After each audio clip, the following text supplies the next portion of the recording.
Okay, guys. Good morning. Let's get started with the whopping 5 of you. I don't know if I should expect more or less of you at this point. So today we're going to be going through biodiversity and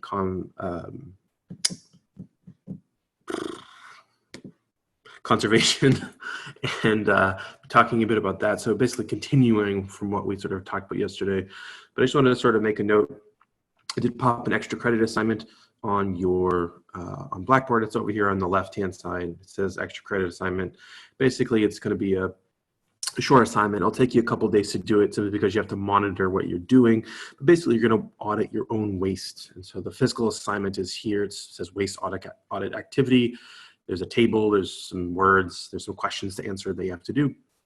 And then this is a PDF of from a recycling company that sort of breaks down all the sort of major classes of trash that you're going to be looking at in terms of your own life. So basically, this is sort of goes in line with the class before, the class today, and the class tomorrow. Sort of thinking about waste and your overall role in sort of waste. So if you have any questions on it, please let me know. It will net you. So if you remember sort of back from the syllabus, the extra credit up to 25 points. I kind of dropped the ball on getting people to answer questions in class. I forget, it's kind of a pain in the butt to do questions on Zoom. So I decided to go this way. So this will allow you to get those 25 extra points for extra credit. So, you didn't do so great on an assignment, or you forgot an assignment or something like that. This will allow you to sort of boost it up. Yeah, so it's due the 24th. It's the day before I have to submit grades. So no late work on this one, regardless of what it is, just a logistics thing, because I have to submit grades the 25th. So, but with that, if you guys have any questions on that, let me know. It's pretty straightforward. Basically monitor what you do, what sorts of trash you produce, and sort of analyze yourself, self-reflect. It's always an important thing to do in sort of your average everyday life in general. So.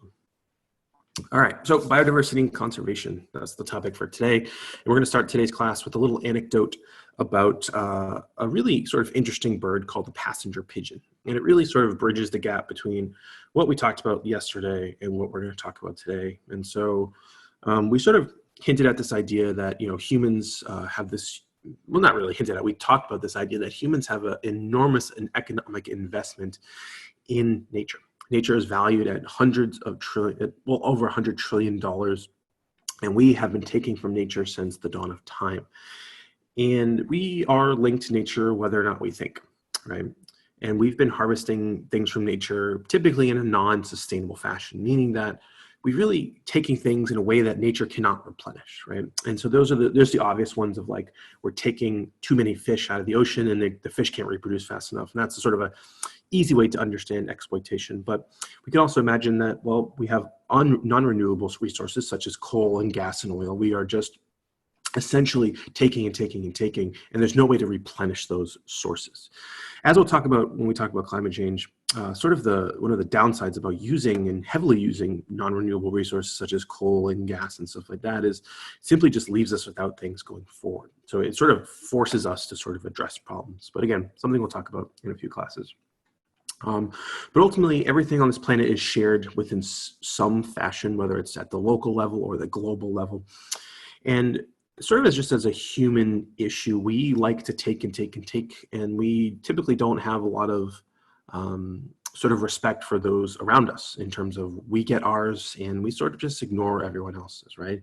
We start to overexploit things. We start to take advantage of things. We start to take too much. And this is sort of a pretty common thing. It's, it's certainly not unique to the United States or Europe or China or anything like that. It's something that all humans inherently do. If we can get the most value out of a resource, we'll keep taking and taking and taking. And this idea, and I'm gonna illustrate this with the passenger pigeon in just a moment, but this idea, when we're sort of taking a common resource and we're overexploiting it, this is what we call tragedy of the commons. So we're using essentially short-term goals to over-harvest or overtake something at the sort of expense of the long-term goals. We're taking and taking and taking with no sight on the future, just trying to maximize what we're doing right this given moment. And that's pretty common, right? That's kind of how capitalism works, right? You're trying to make the most profit. You're trying to do the most right now, thinking very little about what's going on in the future. But ultimately, you're going to eventually at some point down the line, the sort of the costs are going to outweigh the benefits. You're going to take too much, your resource is not going to be replenished.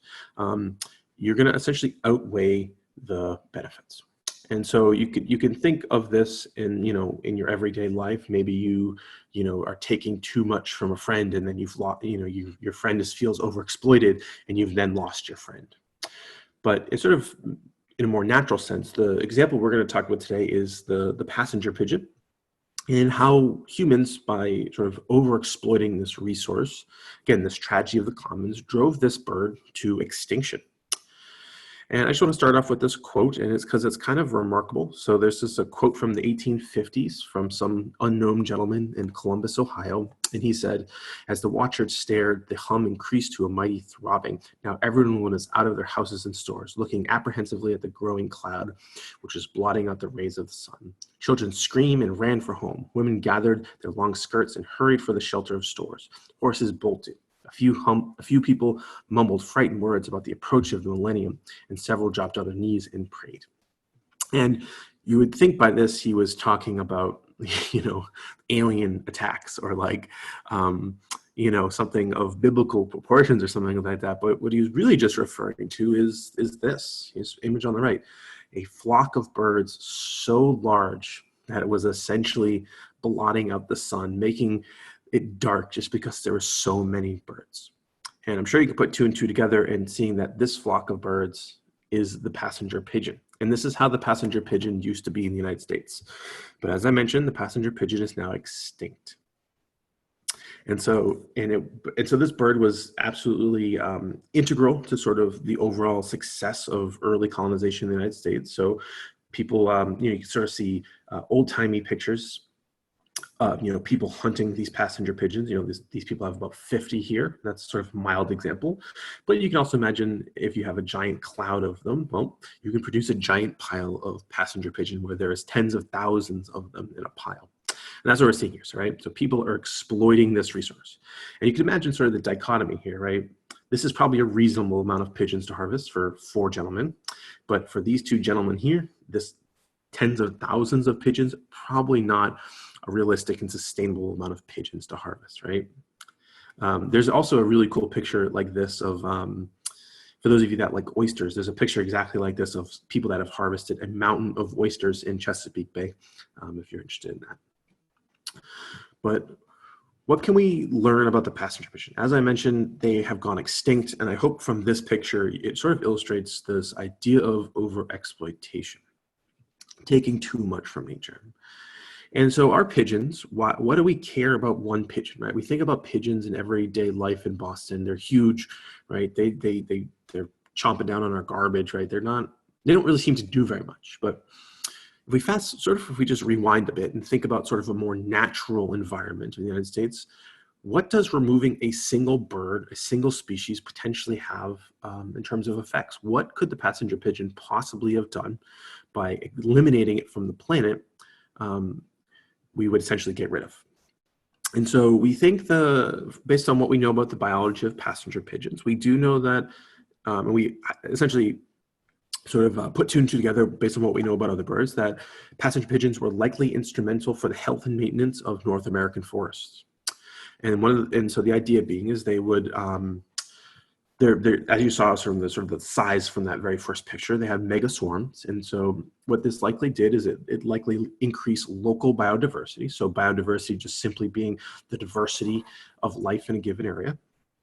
And their major swarms would come into the area, and that brings energy, right? It brings biomass, right? So that allows things to eat them, right? It allows humans to hunt them, right? So it brings a physical resource in. So it's brings a food source for predators, whether it's big or small. They're roosting in trees. What it would do is actually, because their flocks would be so big, they would break through the trees. And so they would essentially prune very, very large trees, getting rid of dead matter, or potentially killing very old trees, essentially resetting the forest. So allowing forests to get rid of very old trees and allow new growth to sort of pop up in the forest. Again, by killing trees, you're allowing more light to penetrate, smaller things to grow, reseeding of the forest. As you can imagine, if you have a mega flock of pigeons, there's going to be a ton of poop. And for those of you that have ever been in the city and had your car pooped on, well, pigeons typically do that in sort of groups with one another, and the passenger pigeon would have been exactly like that. So these mega flocks of these birds were pooping everywhere. They were adding guano, which is just poop, and that was a fertilizer allowing things to grow. And the idea being is these passenger pigeons could essentially come into an area, add a bunch of biomass, add a bunch of poop, clear out forests of dead wood and things like that, and then sort of move on. So they acted like this overall sort of check on ecosystems. They did this in sort of these very, very large flocks. But we got rid of them. We hunted them to extinction. They are no longer on this planet, unfortunately. We took them because they were tasty. We used their feathers for things, stuffing pillows, and we used them for feed of livestock and things like that. So passenger pigeons are no longer. But I hope what I've convinced you of is that species matter, right? Biodiversity, what species you have in a given area, that matter. One species can have a very large effect on one sort of area of the United States, right? Passenger pigeons can, while they're not here, what they did for the United States, what they did for our forests was important. And by removing one of them, well, we've probably changed our forest essentially forever. That being said, other things likely have popped up in the absence of passenger pigeons, but they clearly are not, well, not clearly, but they're not doing exactly what passenger pigeons are doing. So the way our ecosystems are functioning is different because there's no passenger pigeons any longer. So that's my little story about the passenger pigeons. I think they're a really interesting way to sort of think about what happens when we overexploit. And it also sort of gives you an idea of maybe why we should essentially conserve biodiversity. So with the passenger pigeon story out of the way, keep that in the back of your head. Think about sort of how the passenger pigeons apply to what we're going to be talking about now. So the topic of today is biodiversity, and biodiversity is simply the variety or the richness of life at all structural levels. Now, historically speaking, when we thought about biodiversity, we thought of how many species we have. Now, that's sort of an outdated definition. We know that biodiversity encompasses multiple levels. So it's not just how many species you have, but it also is how many different ecosystem types you have in a given area. So how ecosystem rich you are in, say, New England or the United States. So how many different types of ecosystems you have in a defined area. And it's also important at the genetic level. I hope I convinced you from our genetics and heredity lectures that genetics are important, right? They're an important part of traits, and having a wide diversity of alleles or traits at the genetic level is an important facet to the survival of the species, right? We think back to our example about the drought on the Galapagos Island with our finches, right? With the grants in the 70s, right? A wide diversity of traits allowed those finches to survive essentially a 2-year-long drought. Right, so all these sort of levels of diversity, ecosystem, species, and genetic diversity all sort of come together to form this very large facet of biodiversity. And what I'm hoping to convince you of today, and I hope what the passenger pigeon example sort of alluded to, is how important biodiversity is. How important it is not just for humans, but also just to sort of maintain natural order in the ecosystem. And we're going to talk about this today. We're going to talk about waste next class, and then we'll have a hint of biodiversity. And then we're going to talk about biodiversity again when we talk about climate change. So sort of have this sort of ever-reaching thing, right? We talked about how important biodiversity was for those ecosystem services that humans rely on. We're going to talk about it today in a more conceptual arena, and then we're going to talk about it sort of going forward next week. But biodiversity we can't live without. As I mentioned, they provide us with all those ecosystem services. So we have our natural resources, the things we take from nature, those sort of regulating services like water purification, soil fertility, stuff like that. And then as well as those aesthetics and religious and tourism related things. And so all those things are come together, sort of are folded under this term of biodiversity. And now you can think about it like this way, right? Just a sort of a very basic example. If you're thinking about this in relation to aesthetics or pleasure or tourism or recreation, right? What would be better for you to walk through? A nice pristine forest that has lots of biodiversity, lots of different types of trees and animals? Or do you think it would be nicer to walk through a forest that was been clear cut, right? No trees, lots of dirt, lots of weeds, right? Which would be better to walk through? Well, I think the obvious answer here is if you like going out to the woods, you want to walk through a nice pristine forest, right? And so maintaining a nice high level of biodiversity, a nice pristine forest. It increases the aesthetic pleasure in tourism, while at the same time providing all these other things, right? A nice healthy forest has lots of food and water and wood and things like that. So biodiversity helps maintain all these sort of key ecosystem services. And remember, all these things have a value, and this value, remember, it extrapolates to well over $100 trillion in terms of overall value to the global economy. So maintain them is important, not just for sort of overall, happiness of nature, but it is important for our economy, and not just our economy, but the sort of global economy as a whole. And so the question we can ask next is, where is biodiversity found? And the answer to that is everywhere. You as a human are chock full of biodiversity. So on and inside your body, you have, depends on who you are, but between 1,000 and 10,000 species of bacteria living on and inside you. So you are chock full of biodiversity as a whole, but biodiversity is all around us. We might not think about it, but biodiversity is spread through our cities. Biodiversity is in our forests. Biodiversity is in our ponds and even our little puddles. Biodiversity is everywhere. Biodiversity is everywhere. You can't go anywhere without biodiversity. And, sort of as we'll talk about with the human microbiome, and as we talked about with microbes in general, microbial biodiversity is everywhere. Even the grossest place in the world, microbial biodiversity is everywhere. But there is regions in the world where biodiversity is high, and typically regions where there is very high biodiversity, we typically call these biodiversity hotspots. And in these areas with very high diversity, we have what are called endemic species. And endemic species are essentially species that are native to an area, but they're found nowhere else. So the idea being here is we can talk about the Florida manatee. The Florida manatee is only found in the Florida Everglades and the surrounding areas. You find the Florida manatee nowhere else on the planet. So it is endemic to the Florida Everglades. So the question next we could ask is, why do we care about biodiversity? And I think I've sort of hit this point many times, but it's important, right? It does have this multifaceted value to humans, right? Directly, again, this monetary value, but it also indirectly through sort of the services that we rely upon. And it's also important to sort of overall diversity and health of ecosystems as a whole.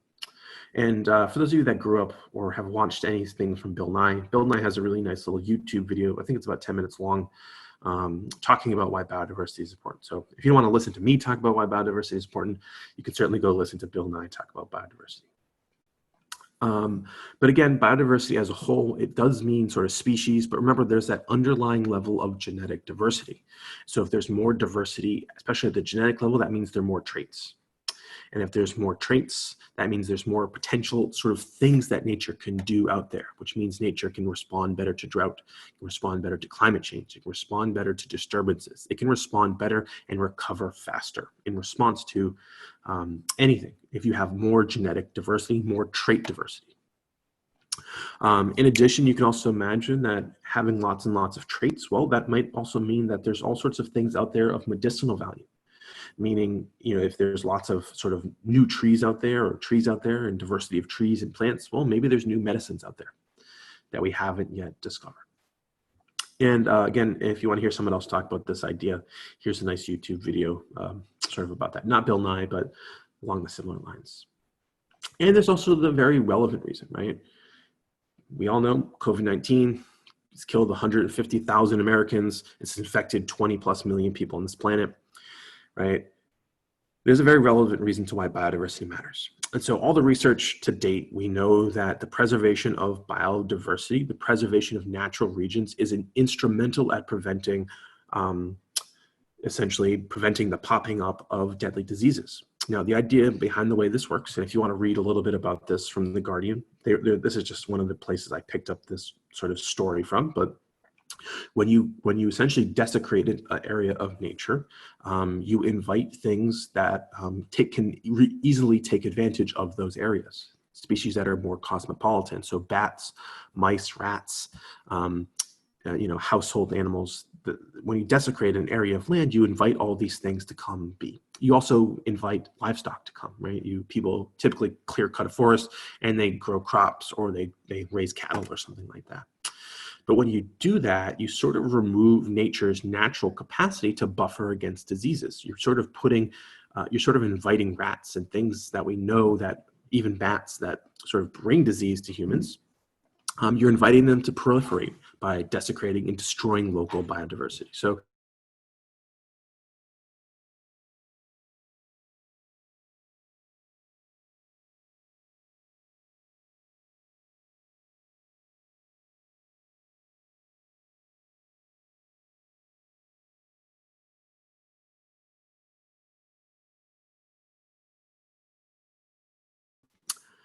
and so, can you guys hear me now? Okay, that's weird. The sort of the bottom line for this, I don't know what was missed from here, but the bottom line here is that preserving biodiversity could potentially prevent the next outbreak of the next potential disease. And I know COVID seems terrible, but do know that we are certainly going to experience this again and again and again. It's not something that's just gonna, not just with COVID, but sort of other diseases. It's gonna keep coming. That's just sort of what microorganisms do. So diversity, as I mentioned, has what we call hotspots. But one of the sort of interesting things about biodiversity as a whole, it scales with latitude.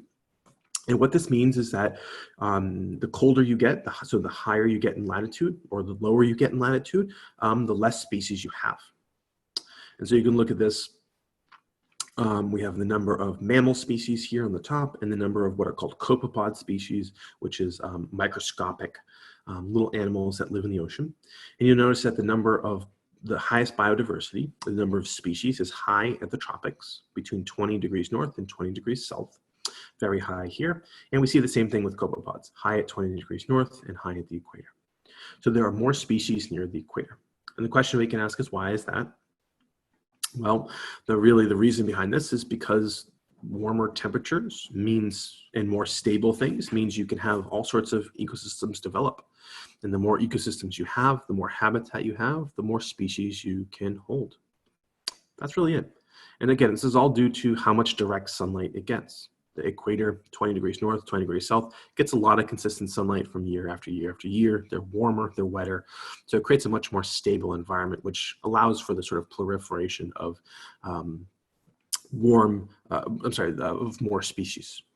And I'll also make note that this is actually the same case for microorganisms. So if you look at the global diversity of bacteria, you'll notice that, again, that 20 degrees north, 20 degrees south, there's more species richness of bacteria as well. So it does hold for bacteria as well, and it holds for big things as well as microscopic things. So biodiversity is typically highest in warmer areas. But as I mentioned, there are what we call biodiversity hotspots, and these are areas where there's high levels of species diversity. And so this is biodiversity hotspots. So we have terrestrial ones in sort of like a salmony color. And then we have our marine biodiversity hotspots in blue triangles here. And you'll notice that biodiversity hotspots are spread really across the planet, right? And marine ones are also spread across the planet, right? And you're seeing these biodiversity hotspots are typically along coastal regions. And coastal regions, as we've talked about, offer a lot of different things, in terms of temperature regulation and things like that. But what you notice is that every continent has some sort of biodiversity hotspot. But you also notice there's a lot of terrestrial biodiversity hotspots relative to marine biodiversity hotspots overall. And this is for varying different reasons, but mostly because of just simply because of sort of how uniform the ocean is. You get much more terrestrial ones relative to marine ones. But these are our biodiversity hotspots. Remember, these are just relative to the areas around them, just have high amounts of species and genetic diversity. And they do have, again, these endemic species you find nowhere else. A great example of this is actually Madagascar. Madagascar has tons and tons of endemic species to it, and it is considered a biodiversity hotspot as well. And so what controls biodiversity? Well, the one we've already talked about last class, and the one we've already sort of discussed is this idea of solar energy. And so the amount of solar energy, that fuels primary production, so plants and things like that. which in turn fuels everything above it. So having lots of solar energy means more plant biomass. It also means things are much more consistent in terms of temperature and things like that. Now, I just want to point out one last thing.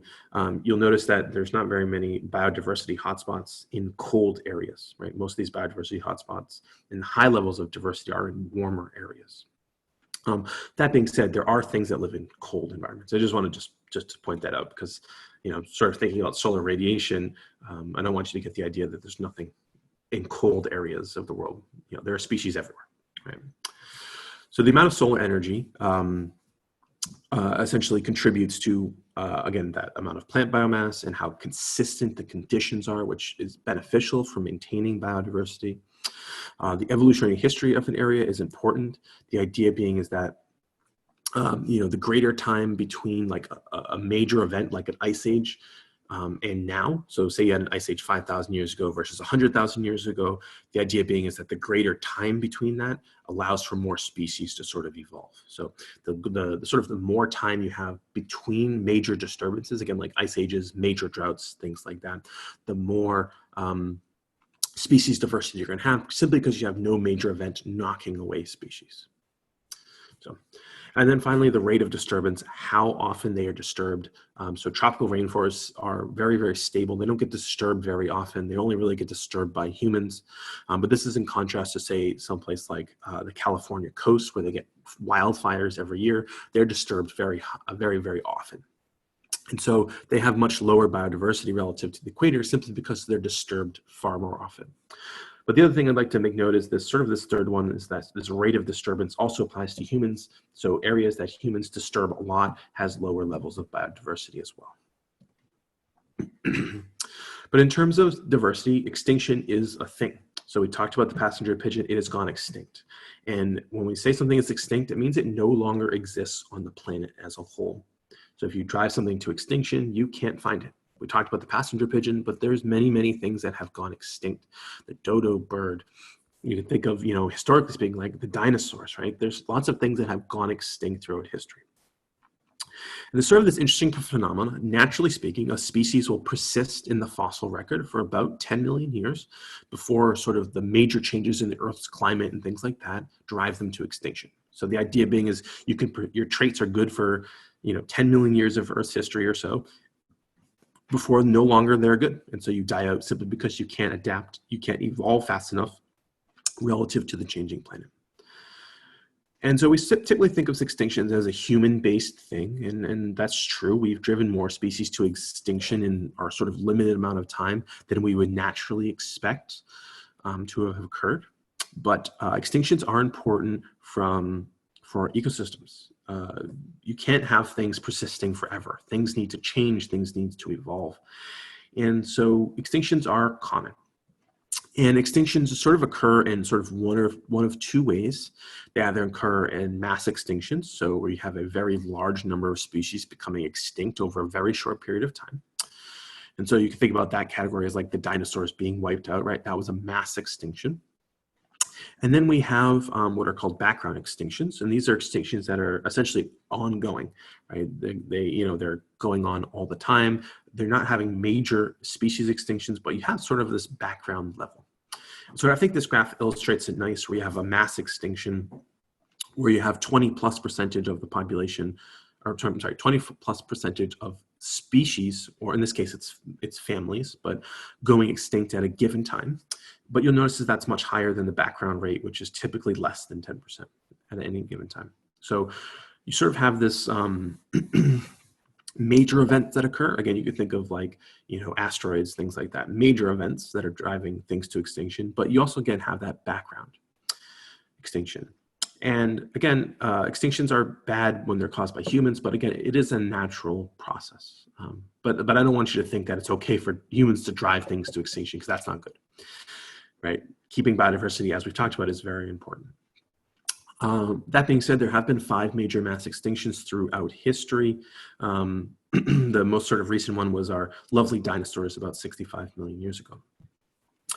And when we're thinking about background extinction risks, these are typically controlled by abiotic factors.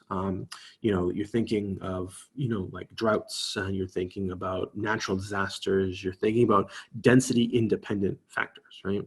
Sort of all those ones we've talked about. There's also issues with population genetic diversity.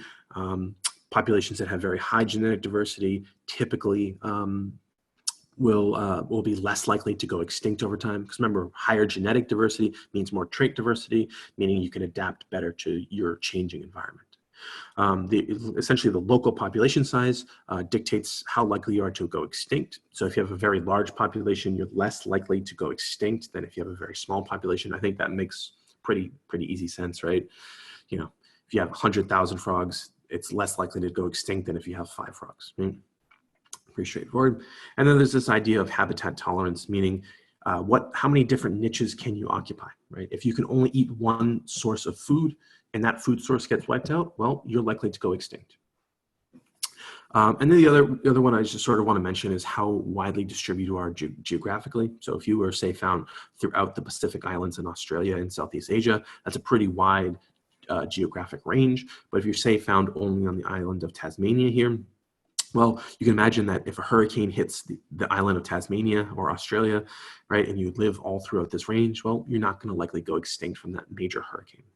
That's in contrast if you, say, live on the island, only on the island of Tasmania, and you get hit by a giant hurricane. Well, actually, it's a cyclone down there, but that's beyond the point, that you're likely to go extinct. So all these factors sort of contribute to the background extinction risk of a species as a whole. But again, we can look at this sort of over time. These axes did not translate very well. I apologize. So we have in red, we have the total extinction rate. So this is the number of families per million years, and this is sort of a rolling average. You can see we have those 5 extinction events over time. And then we have the total number of families, so how much biodiversity we have.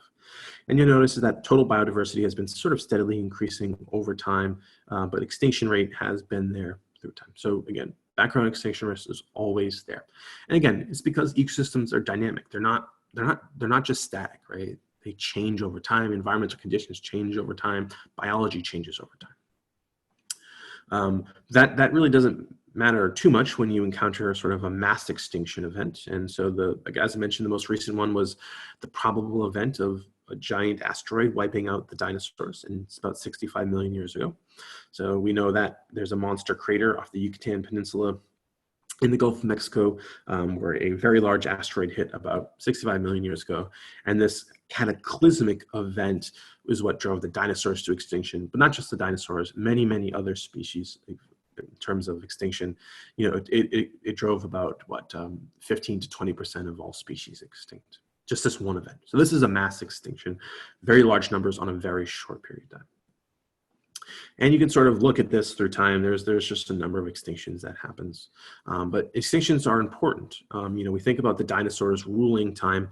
They went extinct again 65 million years ago or so, but them going extinct led to the rise of mammals. It led to the rise of birds, and it led to the rise of us, right? So extinctions, again, they might seem bad, but they do lead to new evolutionary lineages coming to be, new traits coming to be, the loss of traits that are not beneficial, or sometimes the loss of traits that are beneficial. So evolution does always seem to find a way, even after monster events. Sort of the largest extinction of all time was... oh boy, I forget the name of it. The Cambrian extinction, if I'm not mistaken, a couple 100 million years ago, wiped out 90% of all life on the planet. So that was a monster one. But as you can see, life recovers, life is diverse, we're building diversity over time. So while the background extinction rate and while mass extinction, they're sort of doing their things, life will always sort of find a way to persist. And so this is even true in the face of sort of the human-induced mass extinction.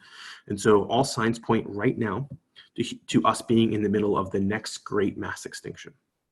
And this mass extinction is not because of hurricanes or volcanoes or asteroids or anything like that. This mass extinction that we're in the middle of right now, the 6th great one, is because of us. The passenger pigeon was a great example of this, but there are there are thousands of other species out there that are experiencing extinction threats because of humans. And so in terms of the current mass extinction that we're in, this one is all us, which is sort of kind of depressing. But let's talk about some sort of definitions first, some policy level definitions, so we could talk about how we can understand that we're in and why we're in the sort of this current next mass extinction. So if we look at the United States law, so the United States Endangered Species Act, which was enacted in 1973, it was, in terms of environmental policy, a landmark event, so it was really important. But when we say something is an endangered species, we can say that this species is in danger of becoming extinct throughout all or a significant proportion of its range. And when we say a threatened species, it means a species that is likely to become endangered within the foreseeable future. Now, we can look at something like this type of dolphin, a vaquita. It is critically endangered. Its population levels are very, very low. I believe it's only a few hundred that exist naturally in the wild. This is in contrast to the West Indian manatee, which is threatened. So two very, very different things. So this one's heading towards extinction. This one is heading towards endangered. This one is endangered, heading towards extinction. So there's this sort of progress. You sort of start as threatened, and then you sort of go to endangered. Just as sort of the current status of this Endangered Species Act, it protects approximately 1,600 plant and animal species. And that's a lot. And there's probably a lot more that deserve to be on there. And sort of one of the unfortunate things, about 99% of the species placed on the endangered species list have not gone extinct. I'm sorry, one of the good things about the Endangered Species Act and the endangered species list is that 99% of the species have not gone extinct, because once you make it onto this sort of list, it means you start to actually appreciate what this thing does. And the sort of important thing to do, it's not just a natural thing, right? I hope I've convinced you how important and valuable natural things are, but when you sort of think about how governments operate, it's typically considered of monetary value. And so when you're thinking about sort of this idea, before something gets tacked onto the endangered species list, you have to sort of consider economic factors. And so the idea being that sort of modern sort of changes to the Endangered Species Act actually have to fiscally assess this. So one of the unfortunate things of the current administration is that they've drastically modified the Endangered Species Act to essentially saying now, instead of just saying, hey, this species has very low population numbers, it should be on there, now you have to actually physically consider how much of an economic burden it is to place it on that list. And so this is a quote from the New York Times, and it says, for the first time, regulators would be allowed to conduct economic assessments, for instance, estimating the lost revenue from prohibition on logging in critical habitat when deciding whether a species warrants protection. And I hope you see something very wrong with that, right? Not just from a sort of a preservation of biodiversity standpoint, but from just the preservation of the value biodiversity gives, right? So you're saying that, by not clear cutting this forest to protect an endangered species, you're saying that the value you get from that timber is less valuable than the value of the actual physical biodiversity in that area it does. So it's not a really smart way of doing things, unfortunately. In addition, we've sort of modified this as well. Those that are threatened don't receive the same protection as those that are endangered. So it means that we're more likely to see threatened species be pushed towards the endangered category, which is sort of a really sort of sad thing. Sort of the other final thing in terms of modern modifications to the Endangered Species Act, there's this change in language about how threats to a species in the first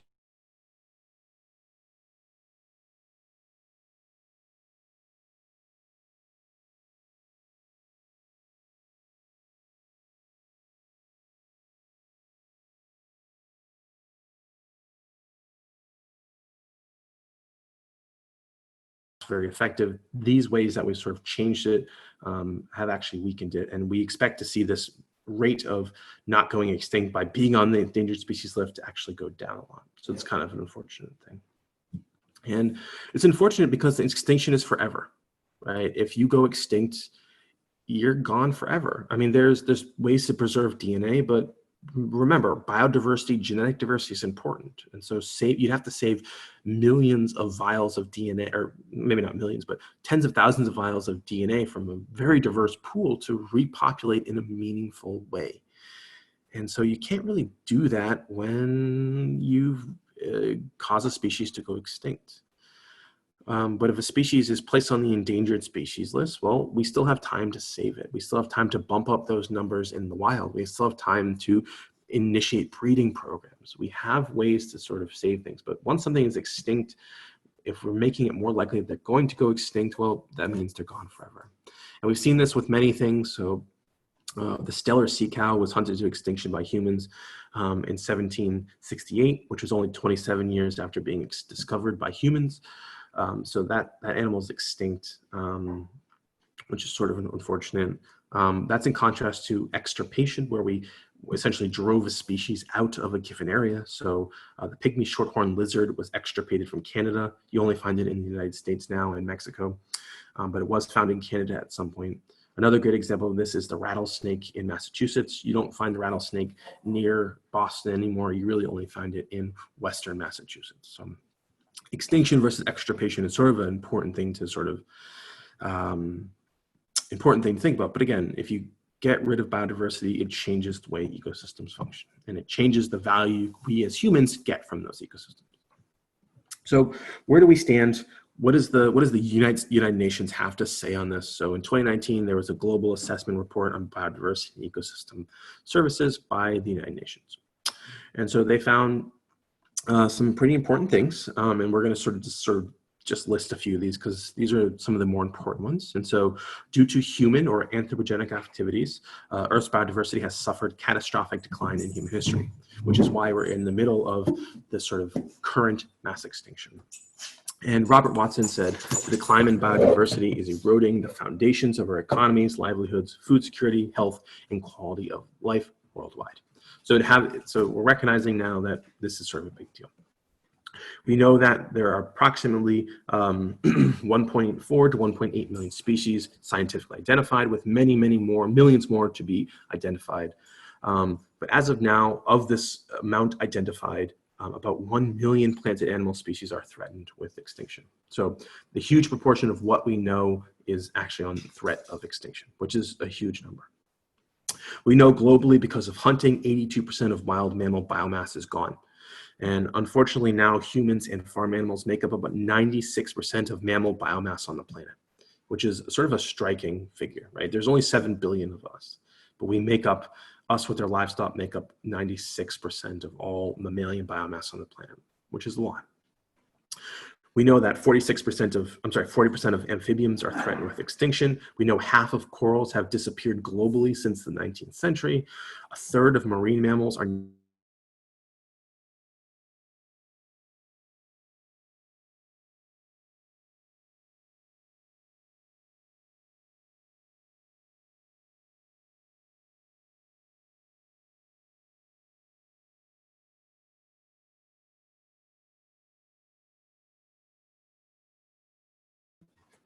And so because of this, we've developed the IUCN, so the International Union for Conservation of Nature Red List, and allows us to sort of put species on this list.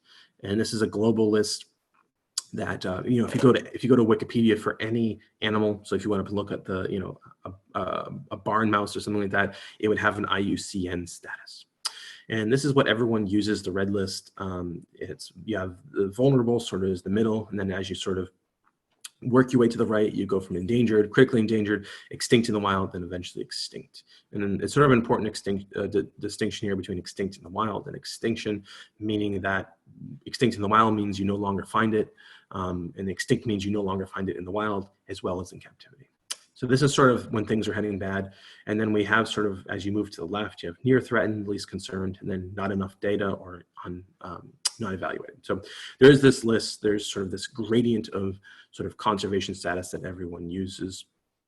And we can put things on here. And again, putting things on endangered or critically endangered does help them, prevent them from going extinct, because it simply just puts a greater a greater sort of desire to, or incentive to essentially not kill them off. sort of an unfortunate thing. You have to sort of save animals from humans, but that's the way it is. But as we've talked about, the economy, whether it's here, whether it's in Europe, whether it's in Australia, whether it's in China, they're all connected to biodiversity. And we know that, so some recent estimates have shown that the loss of biodiversity in Europe alone costs the EU about 3% of its GDP every year, which is tons of money. And we know that global biodiversity loss in the United States likely costs about $15.5 trillion a year, which is no small sum of money, right? When you're talking in trillions, you're talking about entire GDPs of countries here. So we're losing huge amounts of economic value every year across the globe by losing biodiversity. We know that costing to essentially protect all the world's threatened species, it'll cost about $4 billion a year, with a potential up to $76 billion a year. But I think, I think it's important to note that that sounds like a lot of money. $76 billion is certainly a lot of money, but the potential for just saving some species is estimated to bring in trillions of dollars. So the return on investment here is extremely high. It's hundreds to thousands to one in terms of overall investment. And we can sort of see this here where we have the breakdown of the economic value per hectare, which again is 2.5 acres of land of a mangrove versus a shrimp farm. And you can see the sort of overall value of a mangrove. It has forest products, so timber, fish, and coastal protection, right? So there's a lot of value here, about about $4,000 per 2.5 acres. That's in contrast to a fish farm, which has profits from the shrimp farm at about $200 per hectare, some sort of level of subsidies, and then pollution costs, right? So the amount of economic benefit from a shrimp farm is very, very low. Not only in terms of physically profits from selling the fish and the profits to the economy, but it costs the government, essentially $2,000 per hectare to essentially run a shrimp farm. And that's in contrast to a natural ecosystem, which costs the government no money to run. And it gives back money in ways that are oftentimes hard to quantify, such as coastal protection, but other ways which are very easy to quantify, such as fish reserves. So biodiversity and the economy are closely connected. And I always like to sort of make this point because people always like to say it's too expensive to address climate change, or it's too expensive to address biodiversity loss, but it's really not. The amount of money you get from protecting nature, conserving land is astronomical relative to the investment that you put in. So I just want to hammer that home, that point. We're going to talk about this again with climate change, but it's really important to note that there is a huge monetary value of nature. So as we mentioned, we are in the middle of our current biodiversity crisis. The question we're going to answer now is, how the heck do we get into this mess? And I think the sort of overall view that you should take about this is that humans are not good to nature. We suck. Just that's the best way of putting it. We suck at protecting nature. And so we're going to talk about why we suck at this. What are the things we're doing that are damaging the planet? And so we're going to talk about first about HIPPO, which is how we lose biodiversity. And so these are 5 ways with a sweet acronym. And we're going to start off with a quote by E.O. Wilson, really famous scientist from Harvard, very important for insects and stuff like that. And he says, the decline of Earth's biodiversity is an unintended consequence of multiple factors that we have been enhanced by human activity. They can be summarized by the acronym HIPPO, with the order of the letters corresponding to their rank in destructiveness. So we have H, which is habitat loss, I is invasive species, P is pollution, P is population, and O is overharvesting and overuse. And you can see sort of the dichotomy in this picture. We have Haiti. They have one set of policies related to HIPPO, and the Dominican Republic has a completely different set of policies related to HIPPO.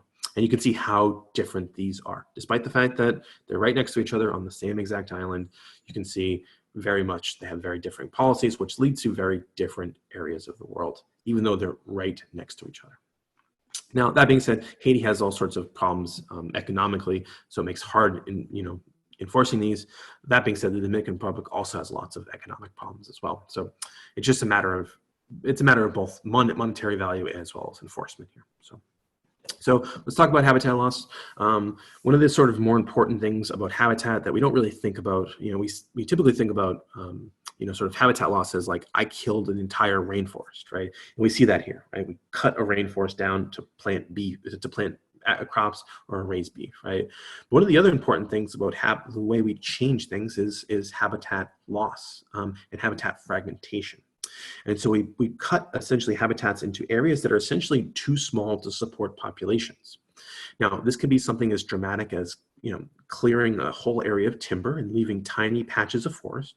Right? You can imagine this tiny patch of forest. If you have jaguars here, well, that little tiny patch of forest cannot support a jaguar anymore. Thus, the jaguar is going to locally go extinct. So that one's pretty easy. Next up is things that we do to the environment. So roads are a big way of habitat fragmentation.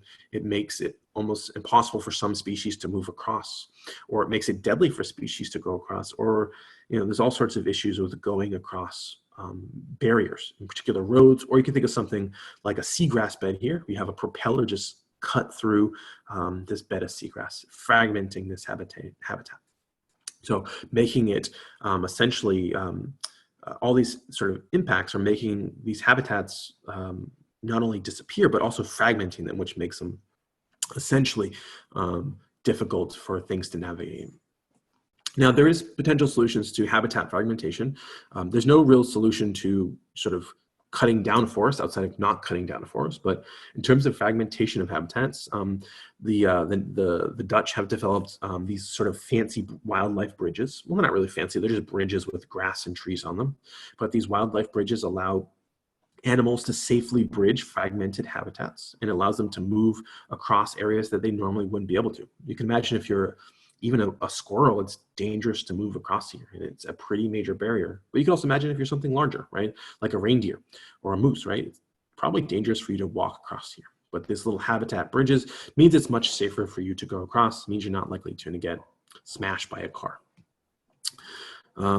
And we can also potentially see this in other cases. So like when we have dams, when we have changes in the hydrology of areas, simply by installing pipes to allow fish to move through dams, it will essentially, and by restoring these areas, we allow sort of movement, the removal of habitat fragmentation, allow things to move between habitats. And this is a nice little study about, placing essentially a plastic tube to allow fish to move from one area to another that we essentially dammed for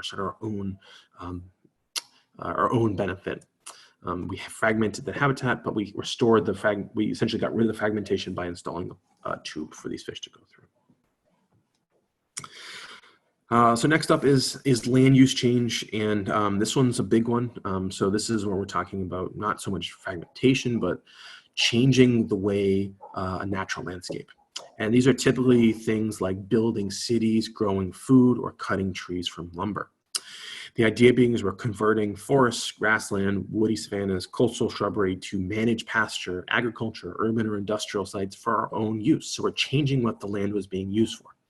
So again, cutting down a forest and then using it to raise livestock, completely changing the purpose of the use of the land. And you can sort of look at this over time. So we have years on the x-axis here, and we have metric tons of either hardwood or beef, or the deforestation rate here in kilometers squared. And you'll notice that since 1997, you notice that the amount of hardwood we're taking and the amount of beef we're raising is increasing, and the amount of deforestation was also increasing, but it has decreased in recent years. But that being said, deforestation just keeps going up and up and up. So deforestation is still a big deal. And so we're changing the land use, and this is pretty well highlighted by what's happening in the Amazon rainforest right now in Brazil. So Brazil is undergoing some pretty major political changes, which has led to some pretty major economic and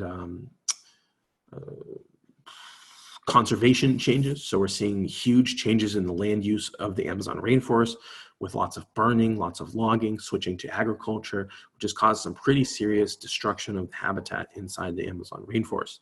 And actually there was a report that came out recently that suggested that if we don't really sort of change the way we are handling the Amazon rainforest, essentially the way Brazil's government is handling the Amazon rainforest, it's actually going to be damaged beyond repair within the next 10 years. So land use changes can have some pretty deleterious side effects overall, and very sort of direct changes in the biology of these. Next up is this idea of introduced or exotic species. And so species that humans have moved from one area to a new area.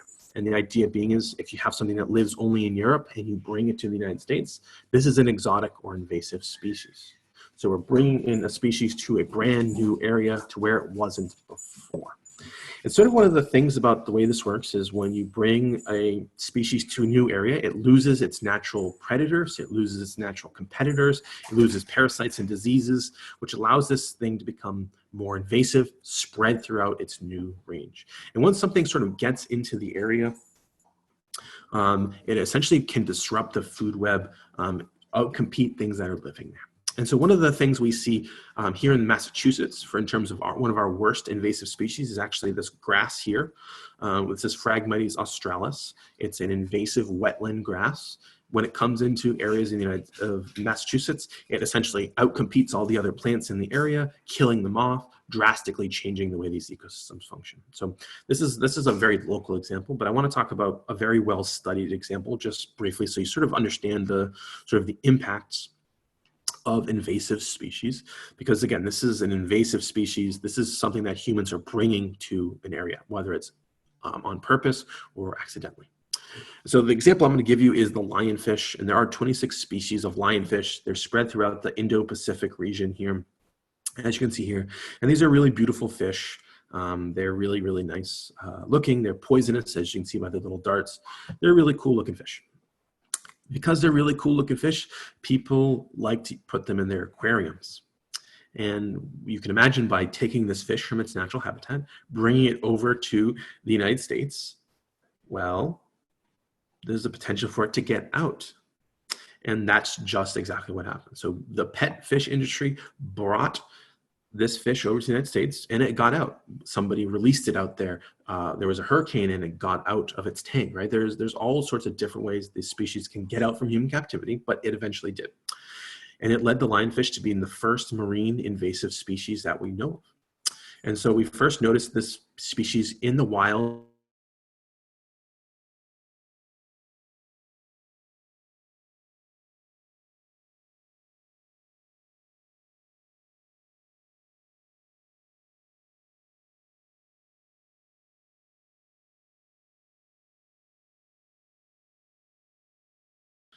from the aquarium. Why is it so successful in the native range? I'm sorry, in their invasive range, right? It's growing here in the Pacific. It's a natural species. Why is it a big deal when it comes over? Why does it do so well in the Florida area? Well, the issue of the lionfish in Florida is there was numerous introductions. So again, hurricanes, people releasing them. They reproduce very, very fast. So they reproduce every month or so. So they can produce a lot of babies in a very quick amount of time. They produce a huge clutch of eggs. So sometimes thousands of eggs at a time. They have very long larval pelagic phases, meaning they can remain undetected, very, very small for an extended period of time. So it's hard to get rid of them when they're babies. They basically are habitat and diet generalists, meaning they have a very large niche. They can eat anything and live anywhere, so they can adapt to almost any habitat. They have no native predators or prey, meaning that there's no co-evolution. There's nothing to keep them in check naturally. There are no known parasites for them in the Florida region. They have extremely rapid growth. They grow from once they're they reach sort of out of this larval phase, they grow from a very small fish to this big fish in a matter of weeks. So they grow really, really fast. They have these venomous spines, which makes it hard for things that aren't used to eating them to eat them. They have novel behaviors. And so they have this really cool behavior where they blow jets of water to disorient prey and potential predators. They have all these behaviors that natural fish and wildlife in Florida is not simply adapted to. And they have all these novel physiological adaptations. They can live in either fresh or marine water. So they have the ability to sort of go anywhere, do anything, and they're not really being eaten by things that normally eat them. And so they're really, really successful because they're out of their natural range. And there's nothing really in Florida that can keep these guys in check. And the question we can ask is, why do we care? Why do we care? And this is always with biodiversity, why do we care? Well, We know that lionfish are directly consuming things that are important to us. Snapper and grouper are two huge commercial fisheries in the Florida region, and these lionfish are eating them, and they're damaging a very, very valuable fishery. So there is this direct economic value. But in addition, lionfish are outcompeting many natural species of fish that are normally found in the Florida Everglades, meaning that they have the potential to drive species to extinction simply because they are growing faster, they're producing higher numbers, eating more food, which again would lead to local extinction of species that live in the Florida region. They're also poisonous, so you could potentially get very, very sick and die from getting stuck with a lionfish, though that death is kind of rare with lionfish. So there is an issue of human health associated with it. And sort of the reality of it is we don't fully understand the effects. This is one of the first known cases of marine invasive species. We've known about it for 35 years now. We still don't know the full slate of effects. And I hope that that idea makes sense to you, because ecosystems are really dynamic. They're really, really large. There's lots of changing parts. So understanding how one species fits into this is sort of hard to understand. But that's invasive species. They're everywhere. There are thousands of invasive species. There's dozens here in Massachusetts. I mentioned Phragmites. Many of you have probably heard of the Asian longhorn beetle. There's also, or gypsy moths. There's all sorts of invasive species in Massachusetts as well as globally. So again, they come in, they take away resources from natural species, driving natural populations to the point of local or global extinction. So not so fun. Next up is actually overexploitation. And so this is where we take things from nature.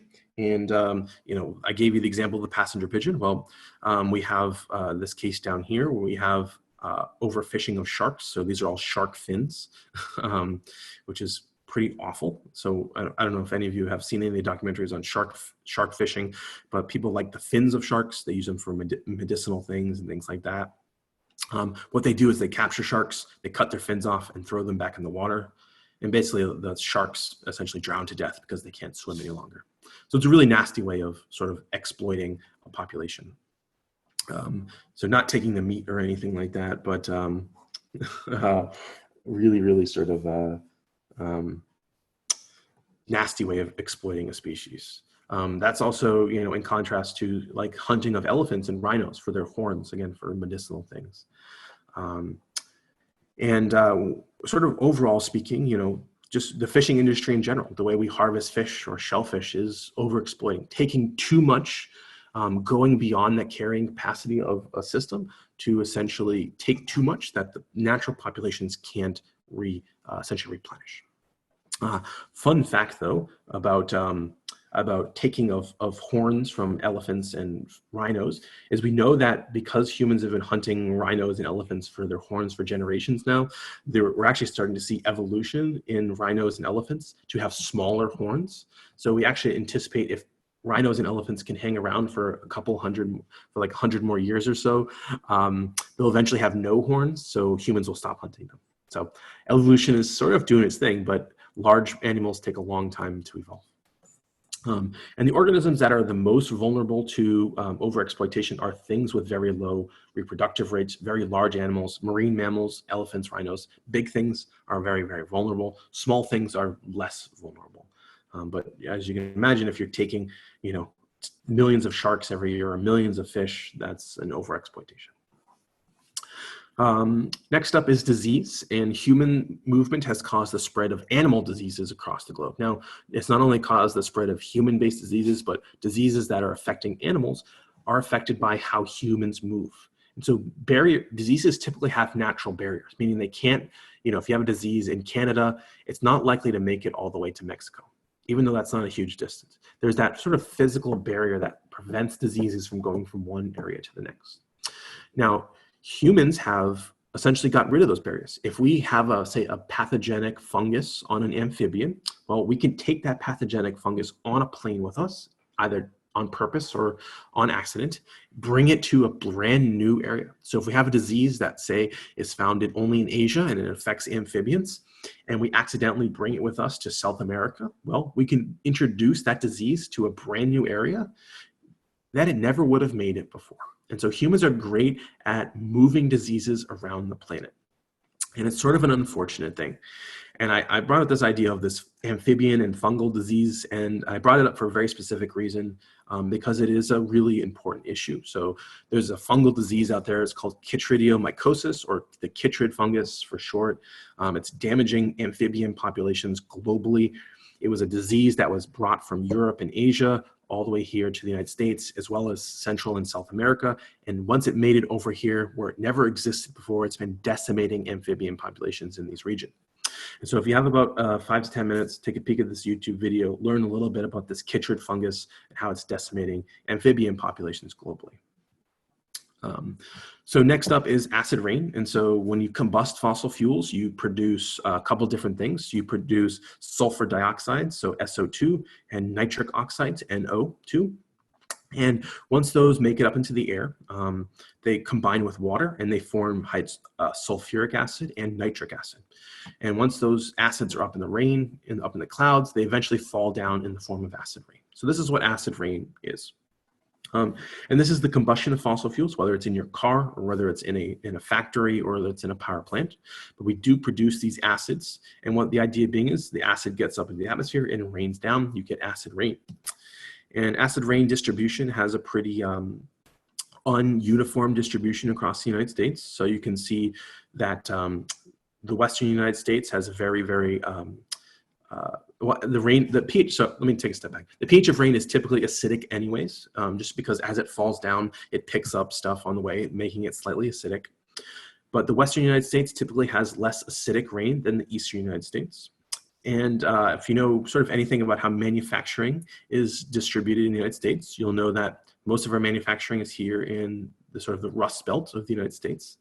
And you can imagine if you have lots of factories, lots of combustion of coal and fossil fuels to power those factories, well, you're gonna have lots of acid rain. And that's in fact true. We see lots of acid rain along the eastern seaboard simply because there's more combustion of fossil fuels in these heavily factory-ridden areas.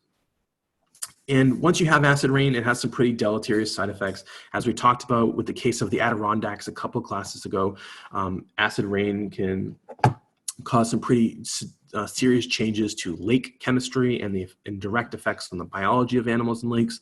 But trees that are exposed to large amounts of acid rain will start to die, and will essentially you'll get what's called ghost forests, and so forests that have been completely killed by acid rain. And they all look just like this, just sort of dead trees without any foliage. So acid rain, while is not as big a problem now as it used to be, is still a problem globally. And so those are sort of the main ways that we're, damaging nature, right? That hippo idea. But the question we can ask is, are we doomed? And the answer is sort of multifaceted. The idea is yes and no. Some disturbances are reversible. And so we can look at the eruption of Mount St. Helen here, right? It happened in the 80s, huge volcanic eruption. After the eruption, that eruption killed the entire forest here. Well, fast forward, 40 years now, the forest has recovered, right? And so nature can recover. Some disturbances are reversible. This forest can recover from acid rain, but it takes time. It takes the alleviation of that pressure. And so some disturbances can be changed, others are not. So extinction, right? Extinction cannot be reversed. Once something goes extinct, it can't be recreated. I mean, not in a meaningful way, not with our current technology. Maybe in 100 years, we'll be able to, recreate things in the lab. But as of right now, once we drive something to extinction, that is not reversible. The question is, how can we reduce it? What is the silver lining here? How can we protect biodiversity? And there's a one-word answer to this, and this is conservation. It's the protection and the caring of our natural resources, both animals as well as plants, microbes, everything, ecosystems. That's conservation, trying to protect these things, not just using the Endangered Species Act, but protecting them before they get to the Endangered Species Act.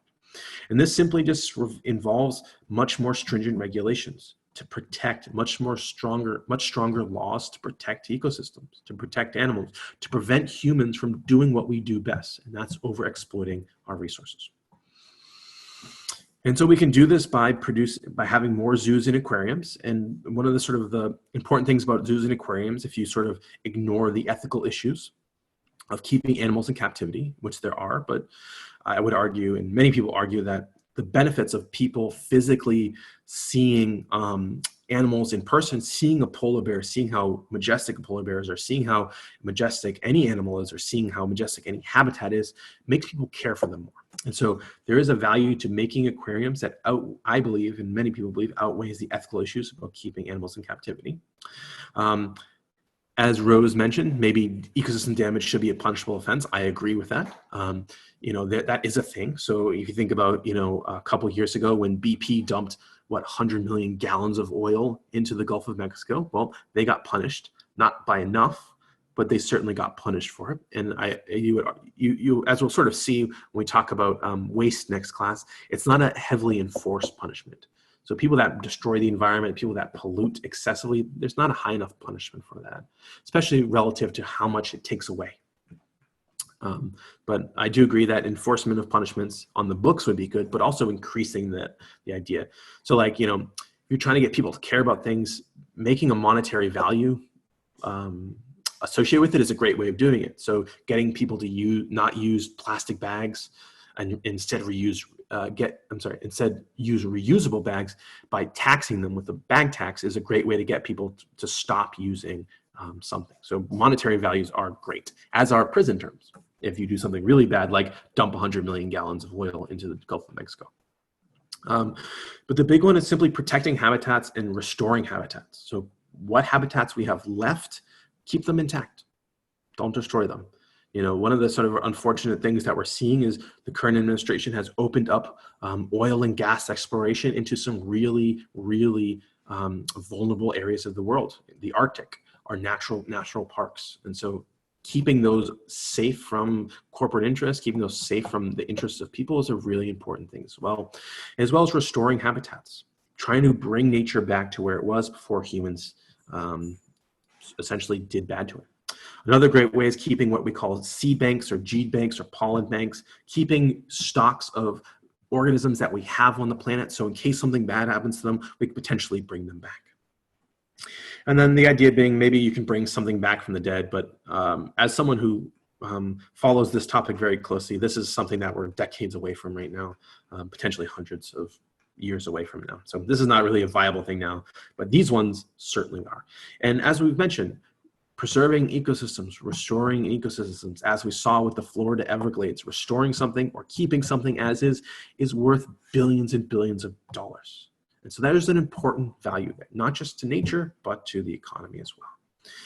And back to our friend E.O. Wilson, he proposed this idea of the half Earth. And E.O. Wilson in 2016 said in his book, to save biodiversity, we need to set aside about half the Earth's surfaces as a natural reserve. I'm not suggesting that we have one hemisphere for humans and the other for the rest of life. I'm talking about the allocation of up to 1/2 of the surface of the land and the sea as a preserve for the remaining flora and fauna. And this would involve protecting large parts of the Amazon region, the Congo Basin, New Guinea, creating habitat corridors in industrial parts of the world, and in the ocean, stop open ocean fishery or minimize open ocean fishery and let them recover.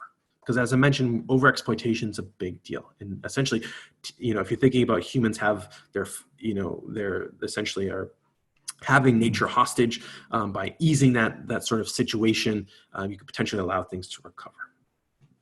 And there's this other question is, what should we protect? Can we protect everything? And the unfortunate thing is, no, we physically can't protect every species. So some species are going to go extinct no matter what we do. But who should we protect? What biodiversity is valuable? What services do these animals provide that are more important than others? So do we protect something like the Arctic lynx, or do we protect our soil quality? Which one do we protect? Because again, we can't protect everything. And there's also this idea of, do we protect species or to protect habitats? Do we just protect the tropical rainforests of the Amazon and not worry about what species there, simply because preserving the Amazon rainforest is more important than, say, preserving one single animal that lives there? Or protecting the Arctic Circle is more important than, say, just protecting the polar bears, right? So there's that idea overall. But I mean, I hope sort of overall in today's class, I convinced you how important biodiversity is, the struggles biodiversity faces, and potential solutions to this. It's, you know, one of the unfortunate things about a lot of biology in this area, it's a lot of gloom and doom, but there is ways, meaningful ways we can make, even as an individual, can make a difference to sort of protecting biodiversity. But it does start with sort of at the national level, thinking about laws, thinking about fines, thinking about preservation of large spots of land. And it is possible, but clearly we are, and I hope I've convinced you, we are currently in the middle of our next great mass extinction on this planet. And regardless of what we do, we're going to lose species, but we can minimize that loss, right? We can lose 20% of all species as opposed to 80% or 90%, right? So there is ways to sort of kick back the overwhelming tide of human destruction. So with that, that's going to be the end of the class for the day. Tomorrow we're going to be talking about waste, so it directly ties into this idea of biodiversity preservation and the preservation of ecosystems. As I mentioned, there is an extra credit assignment for those of you that weren't here for the very beginning here for you to do. It's tied with waste, so you're going to audit your own waste, your waste habits and things like that. So take a peek at that. And as always, if you have any questions about anything, please let me know.